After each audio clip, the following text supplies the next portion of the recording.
Good evening. The man accused of murdering Southend's MP Sir David Amess was a committed, fanatical Islamist terrorist, the court was told today. The jury heard Ali Harbi Ali had tricked his way into a face-to-face meeting with Sir David at a church in Leigh-on-Sea in Essex, where a constituency surgery was being held last October. The prosecution claims Ali had planned an attack for many years. Joe Caution was in court and sent this. Yes, several hours of disturbing details were heard by three of Sir David Amess's daughters on the opening day of this trial at the Old Bailey, including the traumatic details of the MP's cause of death, which were 4 stab wounds to the chest, 4 of 21 that were inflicted to him while he held a constituency surgery in Leigh-on-Sea back in October, some of which were to his arm too, which the prosecution say were where Sir David was trying to defend himself. Now, the defendant, Ali Harbi Ali, denies murdering the Southend West MP and pleaded not guilty to preparing acts of terrorism. During his opening statements today, Tom Little, QC, prosecuting, told the court this was a murder carried out because of a warped and twisted and violent ideology. Now, the prosecution laid out several elements to the jury that they are going to go into more detail with later on during the trial, including the harrowing 999 call made by one of Sir David's team during the constituency surgery. Another was an email chain from Ali as he posed as a constituent to try and organise a meeting with Sir David Amess despite living in North London. Now, the jury also heard how Sir David Amess wasn't the only political target. Ali told officers in a police interview after his arrest that his target was the 523 MPs who carried out a vote to perform airstrikes in Syria. The court also heard how Ali carried out reconnaissance of several locations, including the Houses of Parliament, which he said was armed to the teeth, and he also made several visits to the home of Community Secretary Michael Gove. Jurors were shown a digital note titled Plans, which showed details of how and when Ali would carry out an attack, one of which included blending in with the press if they gathered outside Gove's home. Now, the prosecution told the court this was nothing less than an assassination for terrorist purposes, a crime to which they say Ali has no defence. Well, Ali denies both charges and the trial continues tomorrow. Hundreds protested outside Parliament today over the mass sacking of workers by P&O ferries. Many former employees travelled up from Dover to take part, angry about the way they've been treated. The company told 800 staff they would be losing their jobs last Thursday. This afternoon, politicians and unions both said the law needs to change. It's disgraceful, bringing in agency workers on £1.80 an hour to take away jobs of hard-working people that have worked for P&O for many years, some of them decades. It's disgraceful. Some people have had mortgages, youngsters embarked on a career at sea and now find themselves, what are they going to do going forward? And individuals who've been employed for decades at the particular company and now, they're effectively thrown on the scrap heap. What does that mean for the community? Well, the government says it's looking into whether there was any potential criminality in the way job cuts were made. P&O Ferries says it was a difficult decision that it took as a last resort. Well, meanwhile, business owners and large firms across East Kent have responded to the mass sackings by offering jobs and free training to those affected. As Sarah Saunders reports. Ian Burford was a chef in P&O Galleys for 20 years. After being laid off last week, he accepted a job at Goose on the Green Cafe in Deal when they reached out to sacked workers. What does it mean to you to have managed to find some work this quickly? Oh, absolutely fantastic. I thought I was going to be looking around for months for another job, but yeah, very, very, very happy that he's taken me on.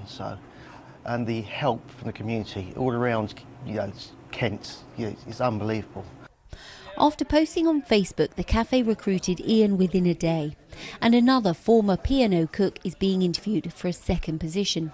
we saw that there was this disaster, if you like, for our local workers with P&O. We immediately posted, even though we've got our adverts out there already for jobs, we posted on social media that we were looking for people and to get in touch with us as soon as they possibly could. I mean, all of these guys and girls, they live and they work amongst us. Firms across East Kent have been expressing solidarity with P&O workers, drawing attention to jobs they have on offer, and in some cases guaranteeing fired staff at least an interview.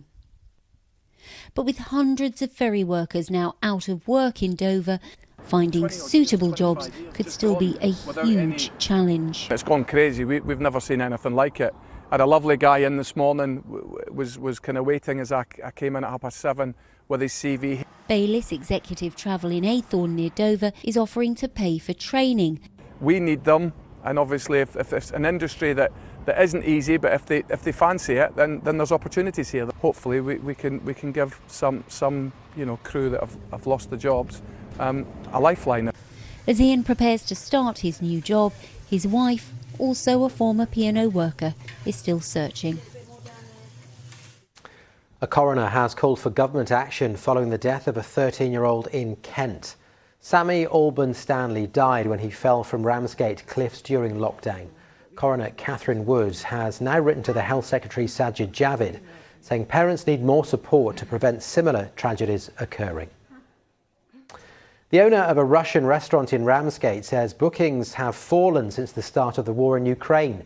The owner of CCCP, who is from Lithuania, says they've received abuse on social media.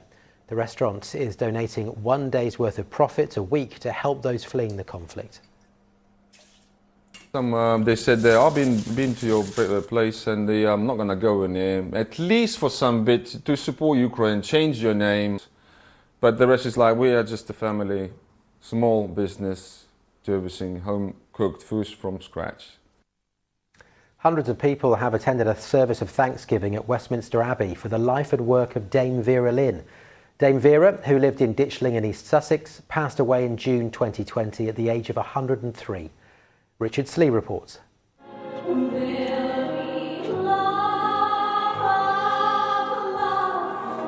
This was a celebration of the life of a British icon. Dame Vera Lynn was the force's sweetheart and was loved by many generations after the war. The memorial service was led by the Dean of Westminster. So today we give thanks for Dame Vera Lynn, singer, actor, broadcaster, champion and sweetheart of the forces. We'll meet again. Dame Vera Lynn's career as a singer and entertainer lasted a remarkable 90 years. She was made a dame in 1975 and a companion of honour in 2016. But for many, the lasting image of Dame Vera is her visiting and performing in front of troops on the front line in countries including India and Egypt. Dame Vera Lynn's daughter paid tribute to her mother. For her strength of character, her creativity and sense of fun. For gifts enjoyed and shared. For fond memories and a lasting legacy of hope, humour and love.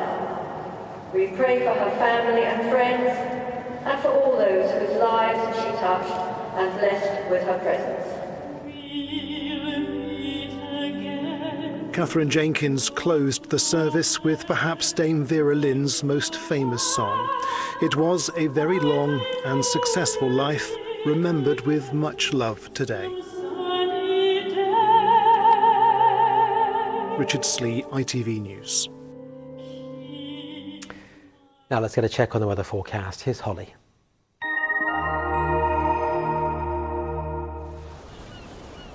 Feels like home, whatever the weather. Valent Boilers and Heat Pumps sponsors ITV Meridian Weather. Good evening. No shortage of sunshine into the next few days. I think throughout this week, a good deal of blue sky overhead. Mostly dry, but mostly because we could just catch a few showers. Indeed, there are, well, possibly a few out there at the moment for some of us. And the nights are still chilly at times. I think we could continue to see the risk of some rural frost in particular. So out to the east, high pressure dominating, keeping weather fronts at bay. Mild air feeding in at the moment, but that air does cool down a little bit as the week wears on. So tomorrow may well bring the peak of the temperatures. As I say then, a few showers lurking here and there, but for the most part, dry, some clear spells, a bit of mistiness forming, and temperatures falling typically to mid-ish single figures for towns and cities, but we could see a touch of frost, I think, in more rural spots. So a chillier start tomorrow morning, some mistiness, that will lift and clear. And then again, a lot of sunshine to be had. Always feeling a touch fresher around the coast where you've got a little bit of a breeze coming in off the sea, but inland 15, 16 degrees and quite possibly a bit higher than that. Look at that, plenty of sunshine in store, but still with some chilly nights. Take care. Valent sponsors ITV Meridian Weather. And that is it from us for the time being. We are back tomorrow. Until then, sleep well. Bye-bye.